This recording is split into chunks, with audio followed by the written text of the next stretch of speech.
Kaixo eta ongi etorri Ziaboako 3. programara, gaur gurekin Kalixa Silanes, betiko gonbidatua, Hondarribiko beko entrenatzailea, eta gaur beste gonbidatu aldatze dugu, eta Ugutz Bilbao, Ama Guadalupeko traineruko arraunlaria. Ze moduz lehenengo asteak, lehenengo traineroekin? Haupa, arratsaldeon, ondo, da ondo. Bai, desberdina. Bueno, Kalixa entrenatzen zizun aurrek urtean, aurten batzuetan ere, eta aurten ere Orbaianosekin zabiltza, esan zintzu dire entrenamendu gogorragoak. Ez, azkenean hemen egiten dena da, dena elkarrekin entrenatu, eta gero udari iristen den bitartean, ja taldeak banatzen dira, bi taldeetan, eta orduan ja azten zera batekin edo bestekin entrenatzen, pero berez negua entrenamentu berdinak egiten ditugu eta berdina da. Programa guztietan bezala, pasa diren regatak komentatuko ditugu eta hurrengo etortzen direnak. Kalixa, zer esan behar dugu Gipuzkoako txapelketari buruz? Nola ikusi zenun Hondarribia? Ni egia esan posa handi hartu nuen emaitza horrekin, Oriotik 7 segundutara, eta ikusita nolako talde atera zuen Mikelek, ez? Hor sartu ziren Ugutz eta beste 3 berriak edo aurten orgoian daudenak, eta benetan kriston estropada egin zuten, oso konten bukatu zuten, gainera eremu zail batean, olatu pixkatekin, eta nik uste dut bigarrenak 7 segundutara Oriorekiko kriston emaitza ona da, eta beraiek gustora sentitu ziren, eta gustora bukatu zuten estropada. Nola ikusi zenun zure burua? Ondo. Hasieran pixkat urduri, pero behin ja jueza ematen dizula irteera, hor ja ez duzu esertan pentsatzen, bakargan Joseba entzun, eta alduzun guztia eman, bukatu arte estropada. Kalixak esaten duen bezala pozik bukatu zenuten gustura? Bai. Ondo bukatu genuen pozik, eta gainera jakinda veteranoak ematen ziren buelta eta esaten zuten hostia regatan, egin dugu regatan, hori guretzako ona izan zen. Ikustea veteranoen erritmoa ere jarraitzen zutela hurrengo urteetarako ere animatzen zaituzte. Bai. Da positibo gurekin. Bai. Vale. Larun bateko regatara pasatzen gara, zer esanik ez? Berriro bigarren bandera irabazi, Pasaia San Pedron.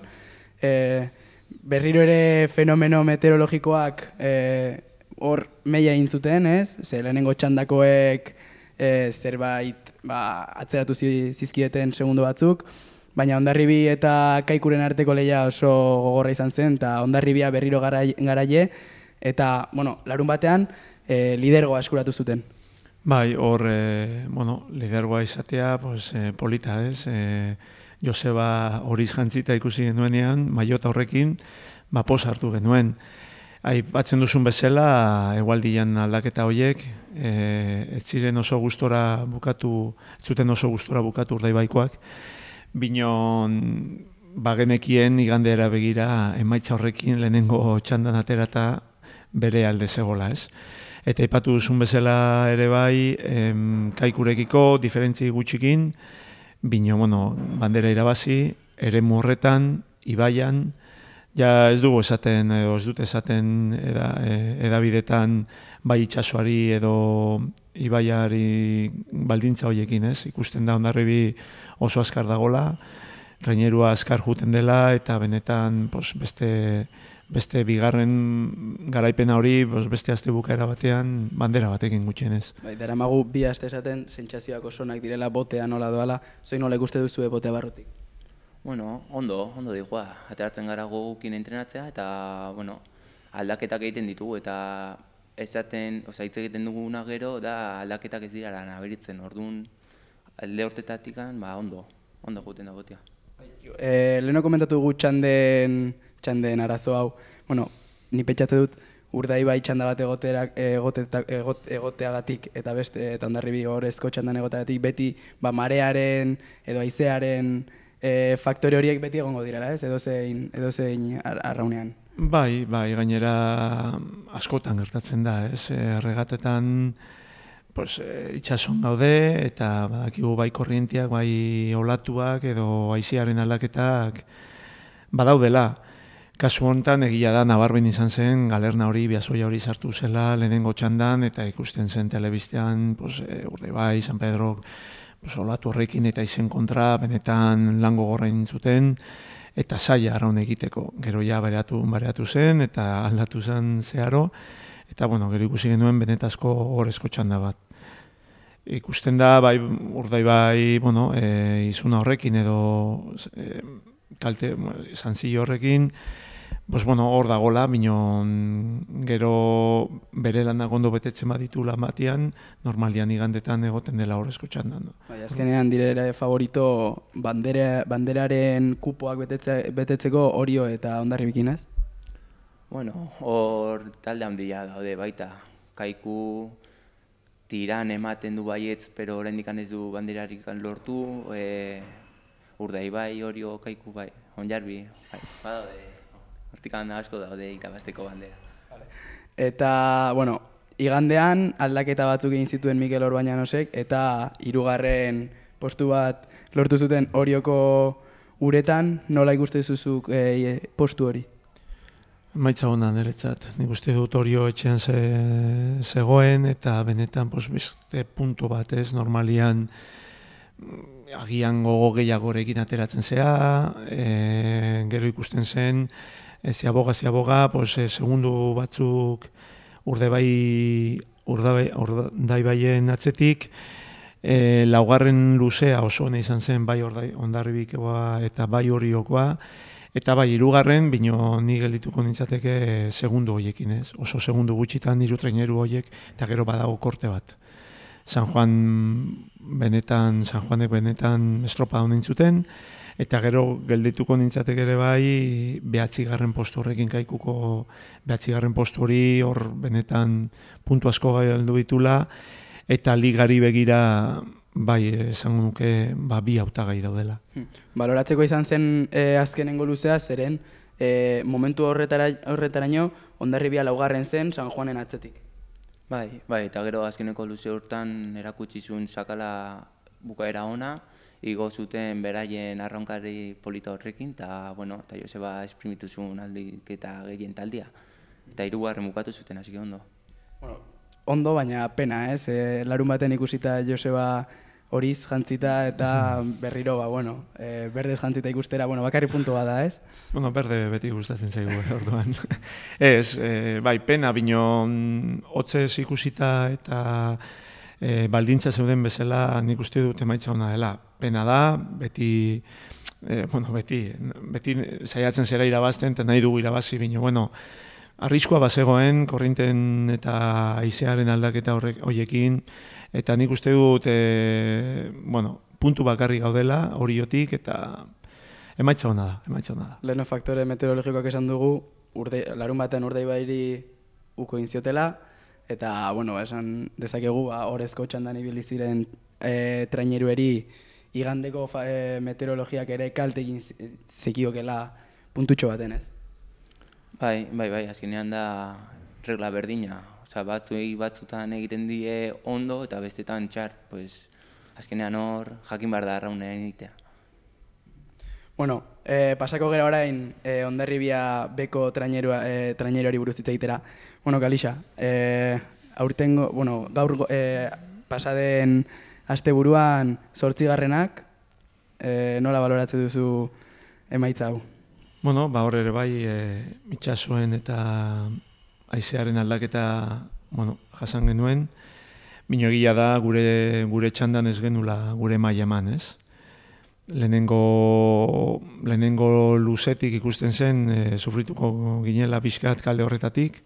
Ez da kalearen aitzakia, bino bai egia da arkotea adibidez, ni bere entrenadorekin egon nintzen eta berak esaten zen oso konten zegoen, 2. kalia tokatu zitzaiolako, eta esaten zuen beretzat kalde honena zela.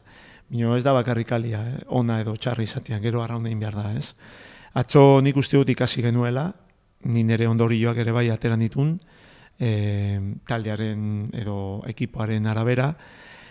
oso zaila zegoen arraun egiteko, eta, bueno, atzo adibidez Aitor Tudero debutatu zuen, bere lehenengo estropada ARC mailan, eta, bueno, gogoratuko da, ez? Benetan zaila zegoen arraun egiteko, olatu handiak, gu motoratik Miguel eta Bilok ikusten genuen, eta askotan ez genuen trainero ikusten, mendi polita ez bazeuden, eta, bueno, pues, nik uste dut ondorioak atera barritugula, ez da emaitza ona izan, jarraitzen dugu ikasten eta aurrera begira, ez? Jarraitzen dugu 3. sailkapen nagusian. Benetan bai Deusto bai Zarautza estropa oso ona intzutela, erakusten ari dire ez dutela faiatzen, bai itsaso horrekin, itsaso pixkatekin edo ibaian. Eta bueno, gu hor egon beharrera, saiatu bargera gure 100% ematean eta astebukaren honetan beste 2 aukera daukagu eta bueno, gaur berriro entrenatzera, buru altxatzera eta hortan jarraitzera, ikasten jarraitzera. Regata. Bai, txolok esaten zuen bezala, partido gure bai. Regata, eta bai, egia da, pues bueno, hor egon behar garela, jende gaztia, ikasten eta gure helburu hori da. Ez bakarrik aurten gogo begira, mino hau oso luzea da. Bigarren trainerua, Gutze eta Beñat eta Marisku eta Xagar bezala, pizkanaka, gora igoko dire arraunlari batzuk eta saiatzen gera bigarren traineru hortan erakutsi aldugun gehiena. Nola ikusten dituzu zure kideoiak? Ondo. Egon dira joan den urtetikan 4 igoea doble fitxakin lehengo ekipora, eta, kanpotikan, eta, jubilnetikan igo dira beste batzuk, kanpotikan etorria jendia, eta ekipo ona dute. Polita, bai. Nola baloratzen dezuzuk gazte bezala, Ama Guadalupeko trainerura igotzea? Nola izan da aldaketa hori? Ostia, hori oso handia. Azkenean, azten gara hemen juvenila 12 urtekin, partillak 12 urtekin gutxi gora bera 12-11, ikusten dituzu hor aldagelan beti seniorrak, es como un tracto... Respetua, respetua. Pasatzen dugu hemen baita denbora asko, ikastola garaian etortzen gara entrenatzera egunero, azkenean da una convivencia, da familia bat bezala eta orain egortea hor goian, pues da un sueño hecho realidad, no se podría decir. Bueno, pasako gera orain urrengo regatetara, ez? Lehenengo Getxo eta Zierbena. Bizkai aldera joaten da orain San Miguel Liga. Nola ikuste dituzu zuk urrengo 2 estropadak? Bueno, itxaso zabalean edo, zabalean ez da, egia da bai Zierbenan bai Getxon batzutan olatu handiak egoten direla, ez?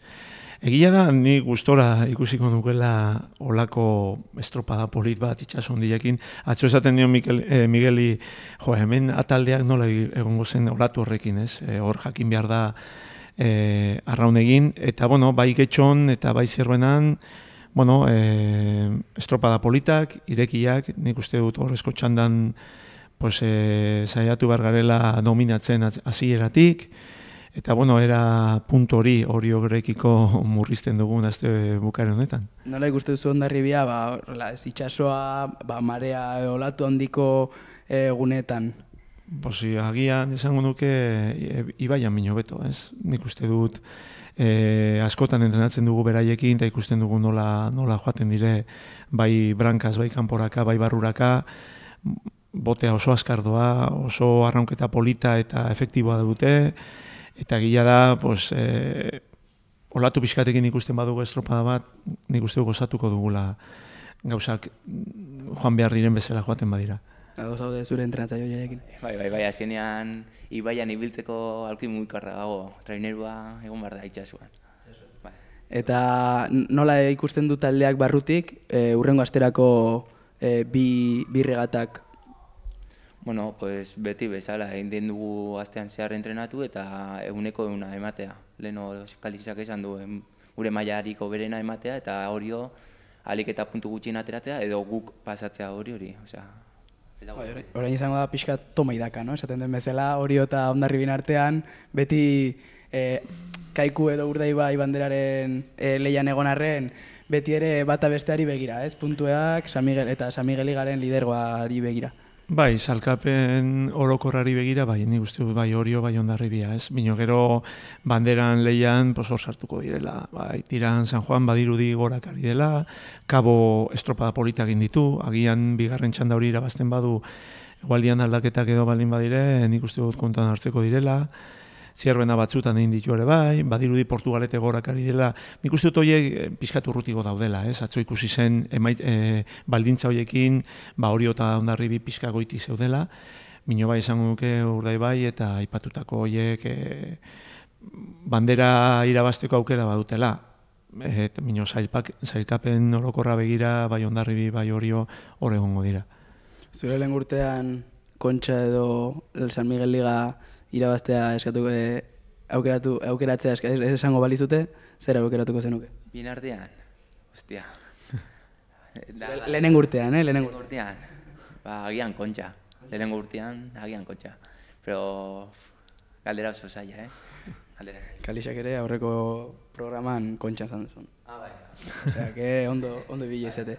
Bueno, aurreko programan bezala, sorte on bi hoi, aukerari dugun ere berriro zuri traineroan ikusteko aste hontan, eta, aurreko, pasaden astelenean esan nunea banderaren batek hartzen genuen, ekarri genuen, hasi que berriro esango dut. Ea beste banderaren batek hartzen dugun, eta hori, sorte hon, eta eskerrik asko etortzagatik bi hoi. Zuei, eskerrik asko.